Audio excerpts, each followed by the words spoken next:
All right, ready to dive in. Today, we're taking you into the world of international relations, uncovering what it takes to be an embassy counselor. You've definitely piqued my interest with these resources, especially the AI insights from RoleCatcher. Absolutely, let's unpack it. I have to admit, when I hear embassy counselor, I picture those fancy receptions, but what's the day-to-day really like? Well, those events are part of it, but it's much more than that. Think of an embassy counselor as the ambassador's strategic advisor. So not just attending gala dinners. Definitely not. They handle a specific portfolio, economics, defense, you name it, Right. advising the ambassador, crafting policy, even managing embassy staff. Wow, a lot more hands-on than I imagined. RoleCatcher uses the phrase advisory and diplomatic functions. What does that look like, practically speaking? Picture this. One day, you're analyzing a trade agreement. The next, you're smoothing things over with local officials after a misunderstanding. It's a constant balancing act of advocating for your country's interests while building relationships.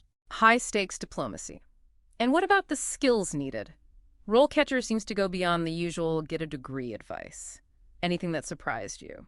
A strong academic background in political science or economics is definitely expected, but RoleCatcher emphasizes the importance of critical thinking, judgment, and active listening. Makes sense, given the delicate nature of international relations. Absolutely. A single misinterpretation of a cultural cue or political statement could have major consequences. And here's where it gets really interesting. RoleCatcher also highlights persuasion and systems analysis. Persuasion, sure, diplomacy is all about persuasion. But systems analysis, that sounds pretty intense for an embassy counselor. Let's say there's a trade deal on the table. A skilled embassy counselor wouldn't just look at the economics of it.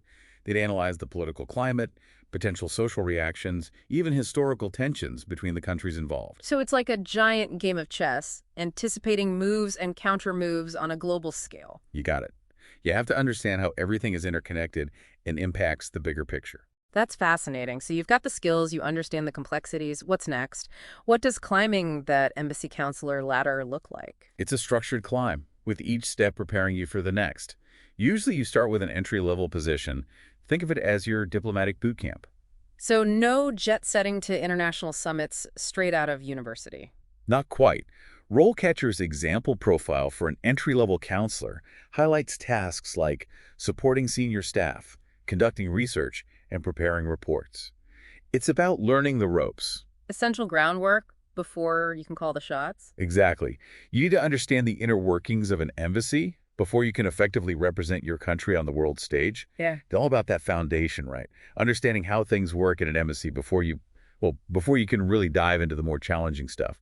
And from that entry-level position, you typically move into a junior embassy counselor role. Okay, so that's where things start to get interesting. What does that step up look like in terms of responsibilities? That's where you really begin to flex your expertise, offer advice on policy, that sort of thing.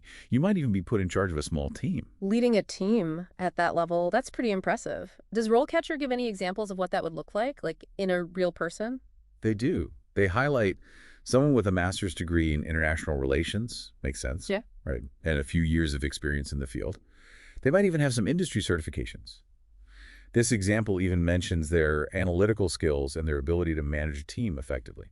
So they're not just representing their country, they're actively shaping those relationships with the rest of the world. It seems like the stakes just get higher the further up the ladder you go. What does the view look like from the top as a senior embassy counselor? That's where things get really serious. At that level, you're overseeing multiple departments, acting as a key advisor to the ambassador on critical matters. You might even be representing your country at high-level meetings and negotiations. Wow, talk about pressure. I can only imagine those interviews are incredibly intense. They definitely are. But that's where RoleCatcher's AI insights can really give you an edge. Imagine software that can analyze job descriptions and your CV, telling you what to focus on. Hold on, AI that can actually score your CV? How is that even possible? Their algorithms are really sophisticated. They compare the language used in job descriptions with the language on your CV, highlighting those crucial keywords that employers are looking for. And it also shows you where you might have some gaps in your experience. It's like having a personal career coach in your pocket. No more second guessing whether your CV is good enough. Exactly. And get this, it can even help you prepare for those tough interview questions. Seriously, how can AI help with something as nuanced as an interview? Let's say you're prepping for that senior embassy counselor interview, right?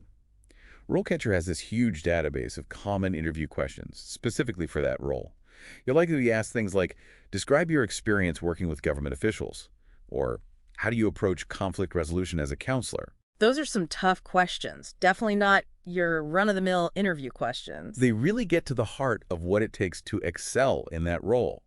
And the great thing is, RoleCatcher doesn't just show you the questions, it also provides insights into what interviewers want to hear in a response. It's like having a cheat sheet for success, so you can craft answers that really highlight your strengths. Exactly. But even with all the preparation in the world, some of those questions can still be really daunting. Some of the toughest ones RoleCatcher highlighted were about handling difficult situations with foreign officials and diplomats. I bet. Those situations require incredible diplomacy and composure.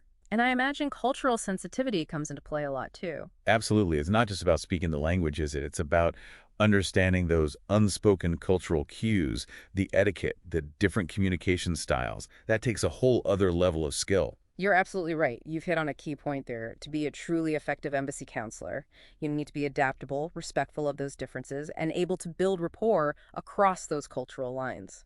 So we're talking about a blend of those hard skills, like policy analysis and negotiation, with those essential soft skills, like cultural sensitivity and communication. It seems like this role is as much about building relationships as it is about representing your country's interests. It's a delicate dance, and the steps are always changing, especially in a world that's evolving as quickly as ours is. That brings up an interesting point. How do you think the role of an embassy counselor will be shaped by things like globalization and technology in the future? That's a really good question. We can't ignore how much of an impact social media has had on diplomacy already, or the way AI is being used to analyze information and inform policy decisions. In a lot of ways, things like RoleCatcher are just the first step. So we're really just starting to see how much technology might influence the world of diplomacy in the years to come. Exactly. Imagine how much AI and machine learning will advance even in just a few years. What if future diplomats could use AI-powered simulations to run through complex scenarios and really hone their skills in a risk-free environment?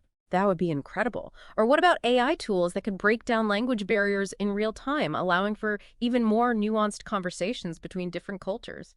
It's amazing to think about. It really is. But even with all of that, the human element will always be essential.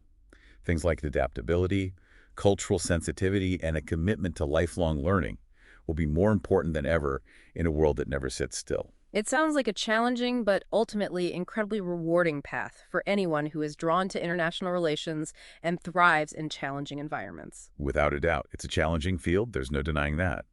But to have the opportunity to shape global conversations, build bridges between cultures, and represent your country on the world stage, those are incredible rewards. It's been fascinating to really dive deep into this career path with you. As always, we've only just scratched the surface, but hopefully this gives our listeners a good foundation to build on. Any final thoughts? Just one. How are you going to use the power of technology and all of these insights to craft your own path in the world of international relations? That's a question worth considering. For everyone listening, keep exploring, keep learning, and we'll see you next time for another deep dive.